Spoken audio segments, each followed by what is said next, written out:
Today, we're diving deep into the story of Jeffrey Epstein. He was a man of incredible wealth, power, and connections to the absolute global elite.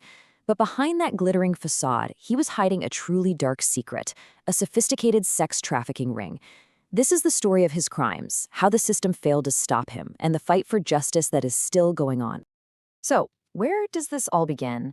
Well, our story starts on a private island, deep in the Caribbean.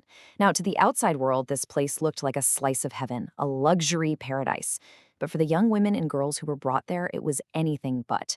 It was a place of exploitation and unimaginable abuse. And this really shows you the two faces of Little St. James Island. On one hand, you had this private heaven, right? Beautiful beaches, luxury villas, A-list guests.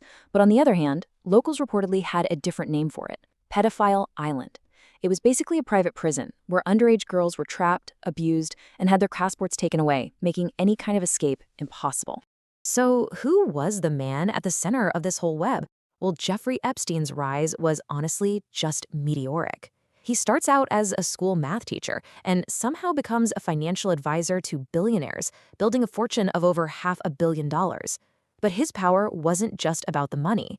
His social circle included some of the most influential people on the entire planet. What happened here wasn't just a series of random, isolated crimes. No, this was an organized criminal enterprise. And the whole thing started to unravel because of one single police complaint back in 2005 from the parents of a 14-year-old girl. The police pretty quickly realized this was way bigger than just one case. The source material actually describes it as a pyramid scheme. A girl would be lured in and abused, and then she'd be paid extra to go out and recruit her own friends. It's just tragic. The victims were turned into recruiters, creating this ever-expanding chain of abuse that trapped dozens and dozens of underage girls. And this number really gives you a sense of the scale of this operation. The police were just overwhelmed. Every victim they found led them to more victims. In just a few months, they had already identified at least 35 of them. And it's so important to remember that behind all these numbers are real people.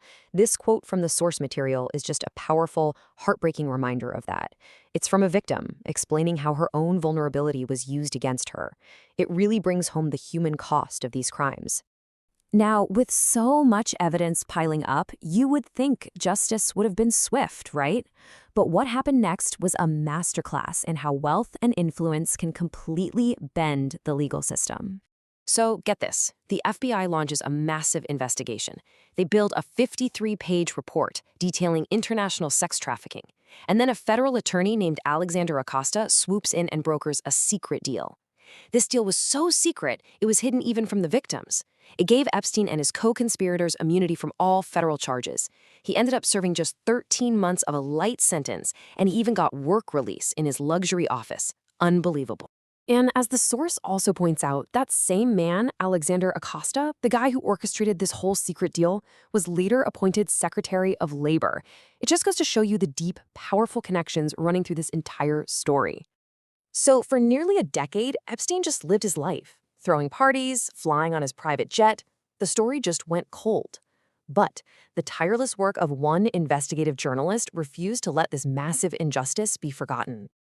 And that journalist was Julie K. Brown.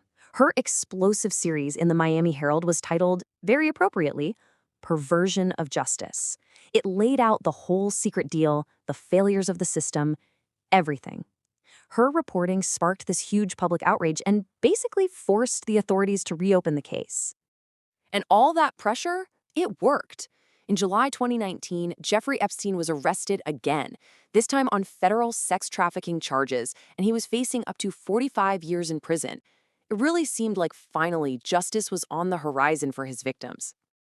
But just a little over a month after his arrest, the story takes another shocking turn. Jeffrey Epstein, the man who held the secrets of some of the world's most powerful people, was found dead. Now, the official cause of death was ruled a suicide. But, as the source notes, that explanation just didn't sit right with almost anyone.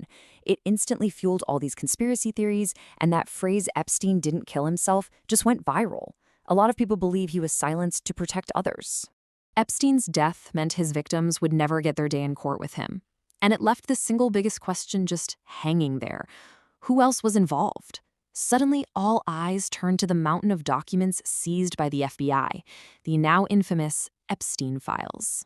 Releasing these files became a huge political issue.